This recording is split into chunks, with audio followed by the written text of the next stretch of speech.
What happens to our homes, our children, and even our marriages when we decide that the role of a full time mother just isn't valuable enough anymore? Stick around because today I am telling you why I believe our culture is crumbling. We have forgotten this. I'm going to get to this, but before I jump into it, I want to walk you guys through my week and give you guys an update on how we are doing with winterizing our honeybees and a couple different things which I have prepared in the kitchen. It has been an incredibly warm week on the homestead. I had made some sugar patties in preparation for the time which we had a warm day. In this case, it was around 40 degrees. It was probably the warmest temperatures we were going to get, and we wanted to make sure our bees have enough sugar for the winter. So I had some sugar patties. This was a two-person job. Some of this stuff I can do myself, but I wanted to make sure when we went into these beehives that my husband held the box up while I put the sugar in, because as we lift these box up, the bees tend to cluster to the bottom, and if I were to just lift them up and place them in the snow, there is a high possibility that a lot of the bees would have just fallen onto the snow, and then they kind of go into a stasis. If they get cold, they may not naturally go back into their beehives on their own. A lot of this bedding here, we have a quilt box with some pine bedding, and that's just to absorb any moisture that the beehive is putting on, and that's supposed to keep their beehives really nice and warm. You can really see how many bees are clustered together at the bottom of this quilt box. It's really cool to kind of see their survival mechanisms. We were really happy to see once we got into our hives that 3 out of the 4 hives are doing really great. So I hope the little efforts that we are putting in here gives us a good kickstart into the spring. One thing that I absolutely love about excess in the kitchen is you take the time to make things that you maybe wouldn't make otherwise. So, with us having 11 gallons of honey, it really makes me start thinking, what else can I be using honey for? We had gifted the kids some little silicone sucker molds to make some homemade suckers. So I'm preparing this. It's just 3 simple basic ingredients with honey, a little bit of ginger, and some lemon. Heat it up, put it in the mold, and let it harden. These were not only a super fun and easy thing to make with the kids, but it also makes for a super easy little gift if the kids wanted to make some suckers for Valentine's Day, whatever it is. It's fun for them to be able to create things from scratch when they see us harvesting the honey in the yard, bringing it full circle, having them getting involved in the kitchen to then creating products that they enjoy. I really think that that is key in overcoming any kind of picky eaters that you might have with your children, is you just might not be bringing them full circle enough. So raising your kids on a homestead, in an environment where maybe they're planting in the garden alongside with you, maybe they're milking the goats alongside with you, harvesting the honey, or watching mom and dad do it. What they're doing is they're seeing the source, the value, and where it comes from, and then you're getting them involved to try new things, giving them the chance to express things that they would like to maybe make with whatever it is that you're harvesting. I truly believe that this right here is such a natural way to expand your kids' palates.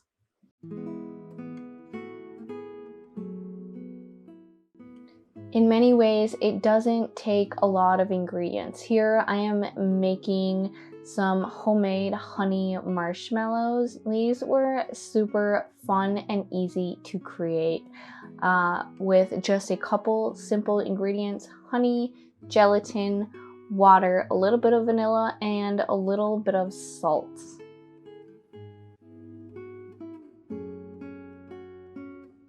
When you work with quality ingredients, it really doesn't take a lot to get a product which you are happy with, whether it's something which you're consuming or something that you are putting on your body. In this case, I am making a whipped tallow butter. I made some tallow, rendered it down, I think it was last winter, and put it in little silicone molds. I did that specifically so I had little tallow cups that was already measured out in half a cup measurements. It was just an easy way for me to quickly grab tallow and use it for any time that I wanted to make something like a body butter. In this case, that's exactly what I'm making. All it is tallow with some jojoba oil. Forgive me if I'm saying that wrong, and a little essential oil for a scent. I love to keep items like this on hand. They make such easy gifts for friends, family. I use it all the time. I use it for my baby. It actually makes an amazing diaper cream. It's all that I ever use, and I've had so much success with that I couldn't even really imagine myself trying something else.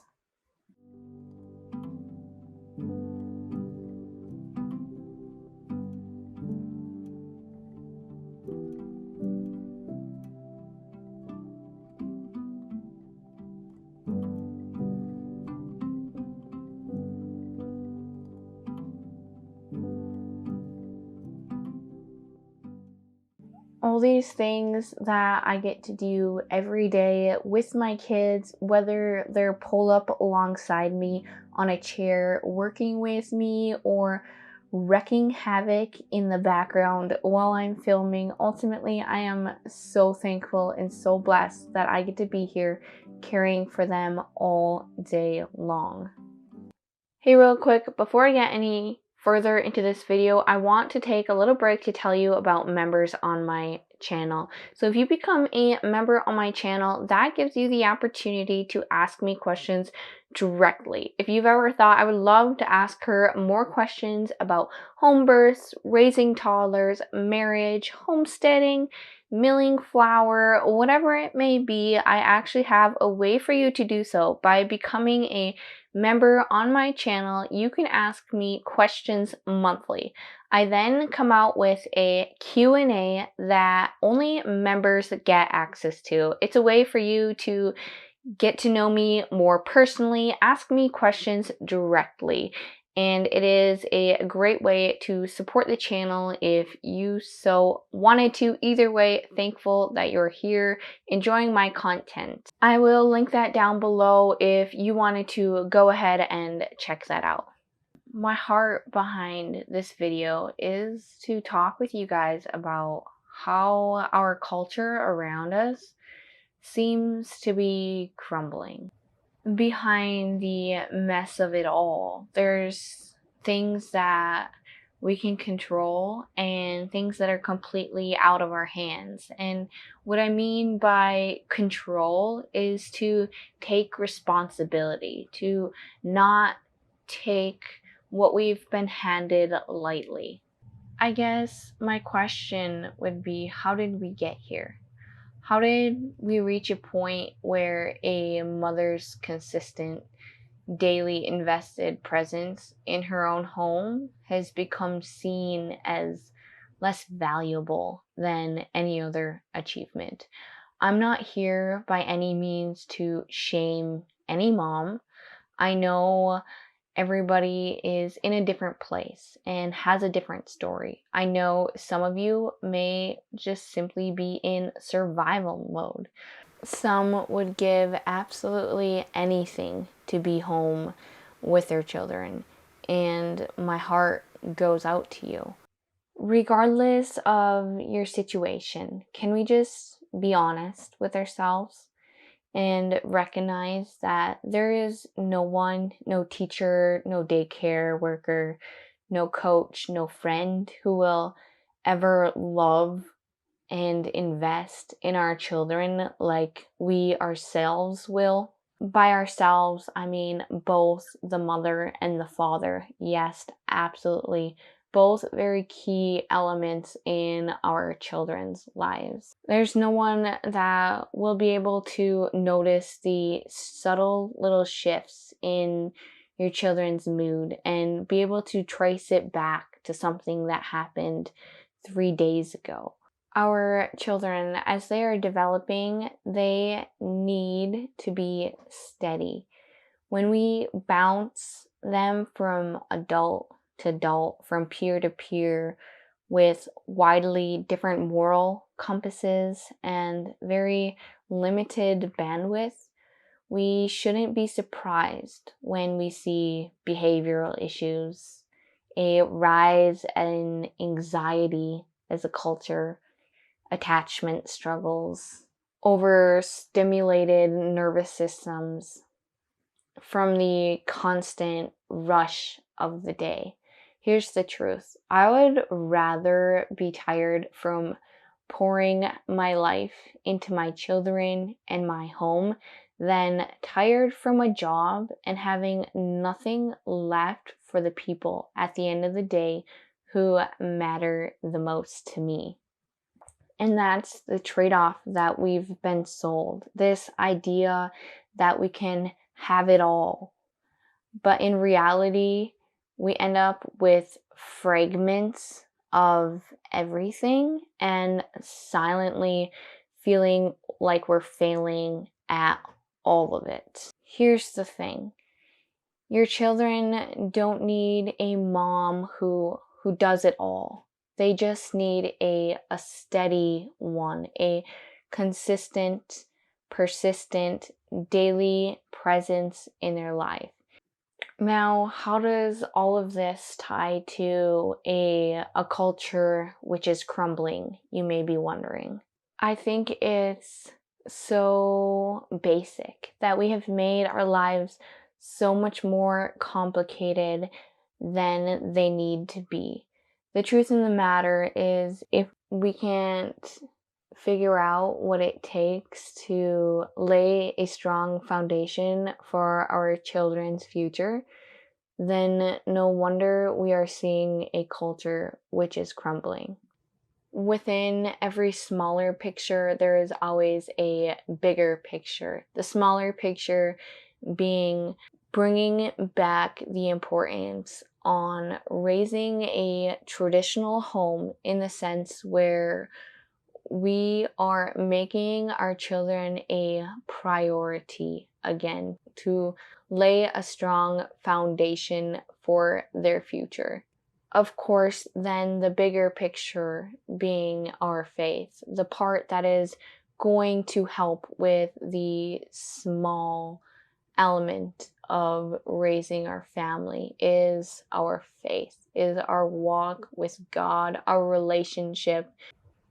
As we cut out the noise of this extremely busy, overstimulated world, we can start focusing on the things that we can control, the things that we can do to make a difference for this next generation ahead of us. It's small, repetitive, consistent work over time that makes the difference. And because it is such small little tasks, I think that's what makes it easy as a culture to maybe undermine it, to devalue it. And instead, we trade it for efficiency, financial gain, not realizing that we are losing time that we're never going to get back with our children. We're losing fundamental years that we're never going to be able to go back and change. I understand we are all doing the best that we can, hopefully with the circumstances that we have. But if you're watching this and if you're wondering if there is a way out, if you're feeling that ache, can I just say that the longing in your heart is valid. Your children, they need you. I thank you guys so much for watching this video. I look forward to seeing you again next Friday.